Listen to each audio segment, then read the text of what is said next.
Madame, Messieurs, je m'adresse à vous depuis Genève, où je suis, pour la 53e session du Conseil des droits de l'homme.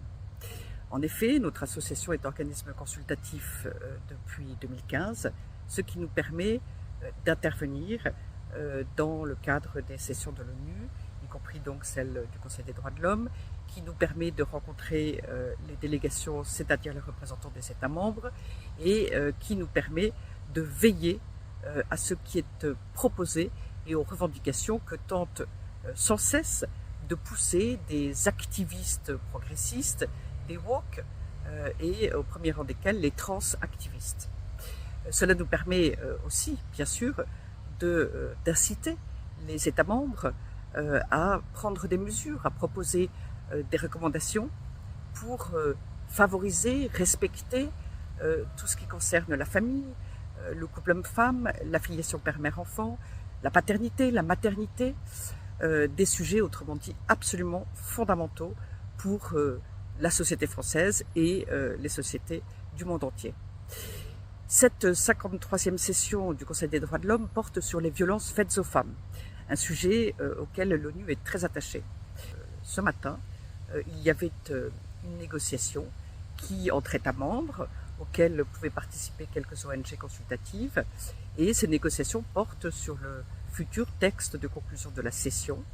Dans ce texte de conclusion, il y aura une déclaration et il y aura des recommandations qui ont une portée politique très importante.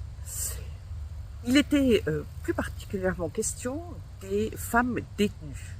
En effet, certains États membres souhaiteraient que l'ONU recommande que les femmes trans, c'est-à-dire des hommes, lorsqu'ils doivent être détenus en prison, eh bien le soient dans les prisons de femmes. J'ai constaté avec consternation que pas une ONG féministe n'était présente pour défendre le respect des femmes, et j'allais même dire le droit des femmes à ne pas être enfermées, quand malheureusement elles doivent l'être, avec des hommes. J'ai donc pu intervenir et souligner que les femmes dans les prisons vivent souvent une situation de très grande promiscuité. Elles partagent entre elles leurs cellules, leur lit ou leur matelas, leur lavabo, leur toilette, etc. Autrement dit, imaginez que pour des raisons idéologiques, des femmes trans, c'est-à-dire des hommes, puissent être détenus avec elles, et tout simplement contraires à leur intimité, à leur dignité, et évidemment seraient contraires à leur sécurité. On le sait, par exemple, en Grande-Bretagne, en Écosse notamment, et puis aux États-Unis, des femmes trans détenues dans des prisons de femmes, eh bien, ont porté atteinte au respect des femmes et même parfois des viols ont été commis. J'ai donc incité les États membres qui étaient en train de négocier sur le texte à venir, je les ai incités à surtout inscrire au contraire que les femmes dans les prisons ne peuvent être que femmes et non pas femmes trans.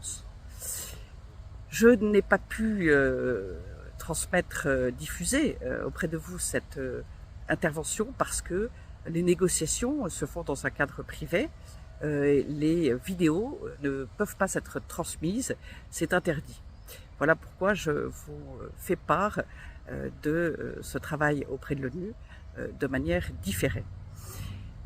J'en profite pour vous inviter et vous appeler à nous soutenir dans ce travail que nous faisons auprès de l'ONU. Il y a bien peu d'ONG, malheureusement, qui sont présentes ici, je dois dire, pour défendre les femmes, les hommes et les enfants.